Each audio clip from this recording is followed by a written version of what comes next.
Tell us about your team this year. What are the strengths of this year's team? I think we have a lot of depth in several positions. We have a nice recruiting class come in. Caitlin Smith came in from Quigley Catholic at the point guard position.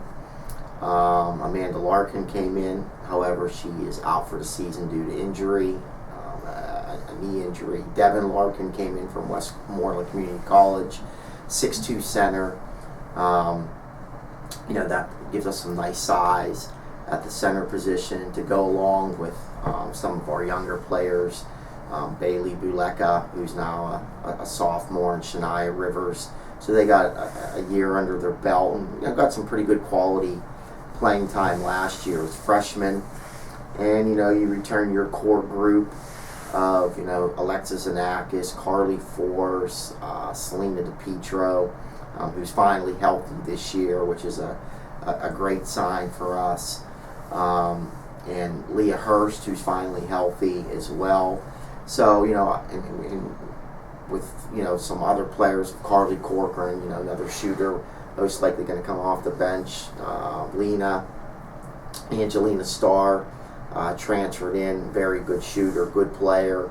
Had a very nice high school career, transferred in from Belmont Abbey. So, I think we have a really good core group of players with depth at pretty much at each position. On Saturday's game, I just want to talk about the full court press a little bit because it was just so effective, especially in the first quarter. You guys caused 26 turnovers. How much do you expect to play that kind of defense during the season, and what did you see in it? Yesterday after our workout, we watched a film of us playing against Bluefield.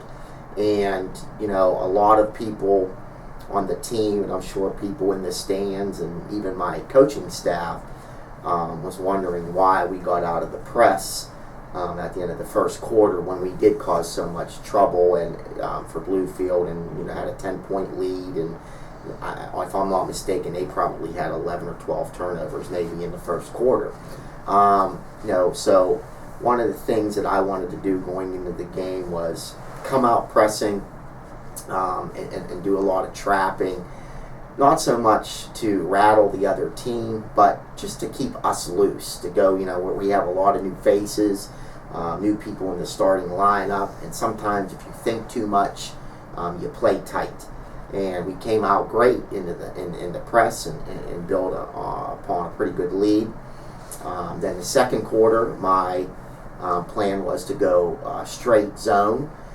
But we weren't taking off the pressure. We were still going to full court press on makes or dead ball situation and fall back into our flat zone. And the problem was, I think people thought that we got stagnant on defense, but the problem was we were stagnant on offense.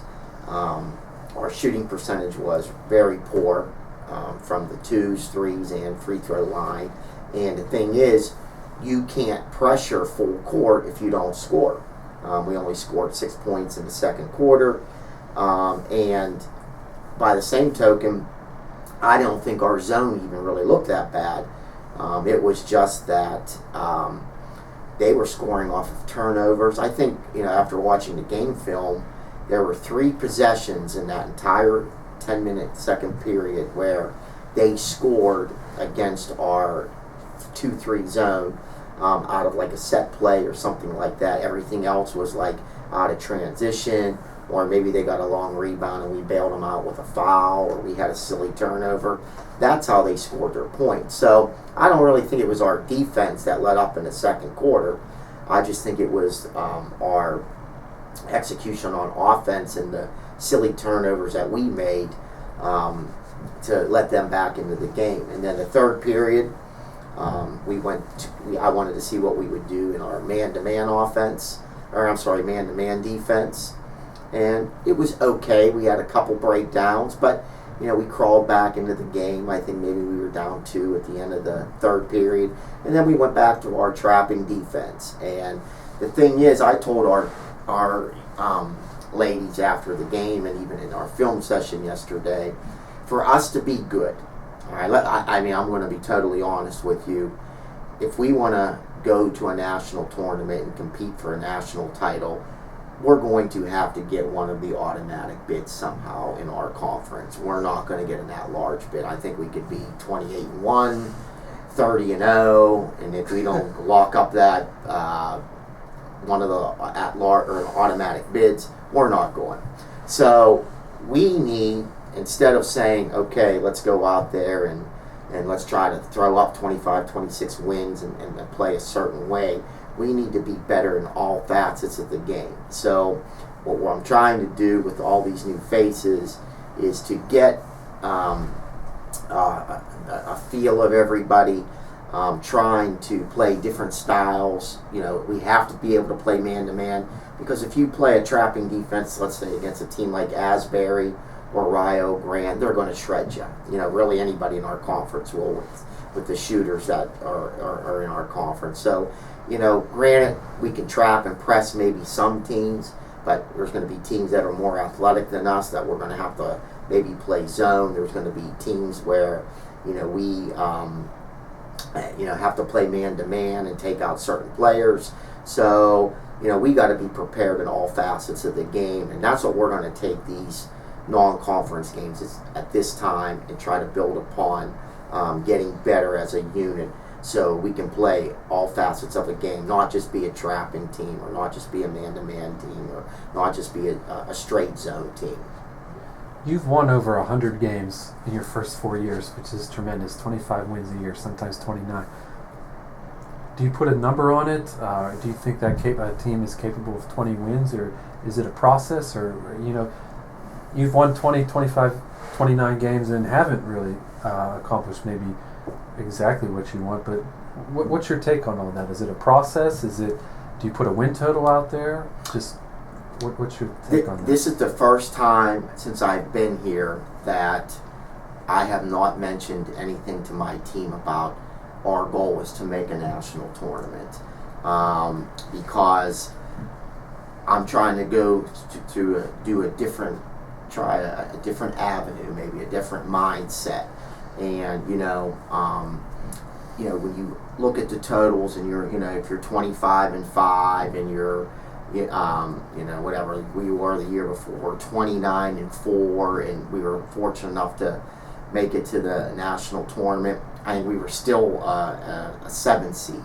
So my thought process is now, listen, it doesn't matter. Like I mentioned already, I think what our overall record's going to be. What matters is what we do in conference play. Hopefully try to get that number 1 overall seed. If not, try to win that conference tournament, and use the rest of the out-of-conference games just to try to make yourself an overall better team. Can you discuss the rule change? Well, we know the rule changes for 10-man quarters, no double bonus, no bonus, double bonus.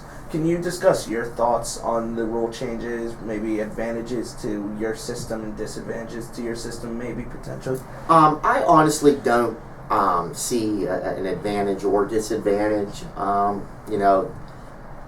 It affects everybody because it's the first year for everybody in the women's game.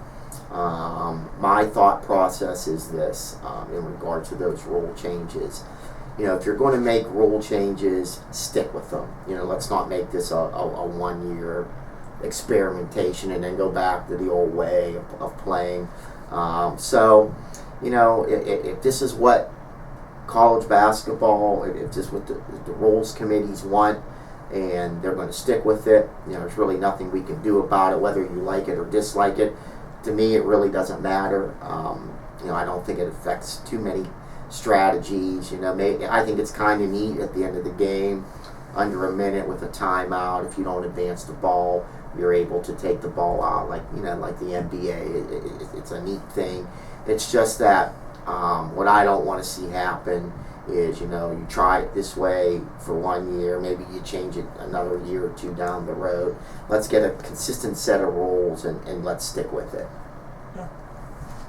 Talk to us about the KIAC. It keeps getting better and better every year. Rio Grande, West Virginia Tech, IU Southeast is hungry, Asbury. Where do you see yourself falling in it, number one, and just the overall strength of the KIAC? Your thoughts of that? Well, I think it's really turning into a tremendous women's basketball conference. The addition of all these teams, they have great players, they have great coaches. All these coaches are good people too. I mean, they're when you get to know them all, everybody has a good grasp on what they're doing, and it's really, it's made our conference exciting. And even last year, Asbury and Rio Grande went out to the national tournament and made a really good run at it. And I don't think their seeding, I can't remember exactly what they were seeded, but I'm sure it wasn't like a 3 or a 4. We probably got a lower end seed, and they almost pulled off the victories. And I think for us to get recognized nationally, the KIAC is going to need to go out there and win a couple tournament games to really show its worth. And I think we're really knocking on the door. And like I said, I think we have a tremendous conference with tremendous coaches and tremendous players, and it only seems to be getting better. And hopefully here at Point Park we can keep up with the challenge and always be in the hunt. You lost 3 double-digit scorers from last year. Do you have enough scoring on this year's team? Where are you going to look to for the scoring? Well, if you look at our first game, the answer would be no, we don't. But that's one game we played, and what we're hoping is that we don't have to depend on all our scoring being generated from turnovers, because, like I said, you're going to play teams that are really well coached in our conference that you just can't sit there and trap the whole game. They're going to have ways to be prepared for it, and shooters spotting up in all corners and wings, and going to have wide open shots. So hopefully one thing we have to really hone in on and use these next games that we play before we open up at West Virginia Tech is to get better offensively in the half-court sets and better execution and finding players open, because there's not a whole lot of opportunities to get your shot off against good teams that are playing good defense. So we're still in a work in progress there. So hopefully we can work the kinks out and be ready to go when we end up playing West Virginia Tech that opening night.